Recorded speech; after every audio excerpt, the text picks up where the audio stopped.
cium tangan kalian di pipi, cium tangan kalian di dahi, itu masih mending kena. Ada yang sampai nggak kena udah dilepas. Padahal harusnya seorang anak itu cium tangan di bawah hidung, bukan di atas hidung.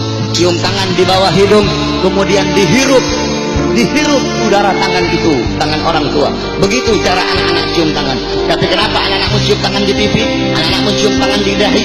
Karena kalian sebagai orang tua tidak pernah mendidik anak-anak kalian dengan didikannya Nabi Muhammad SAW. Jangan heran anak-anakmu melotot di hadapan kalian, anak-anak kalian membantah perintah kalian. Ada zaman sekarang anak bunuh bapak, anak bunuh ibu, anak masukkan ibunya dalam penjara. Jangan kau salahkan kenapa kalian sebagai orang tua tidak pernah mendidik anak-anak kalian dengan didikan agama. Laisal mar'u yuladu aliman. Tidak ada seseorang dilahirkan dalam keadaan alim, tidak ada, saudara-saudara.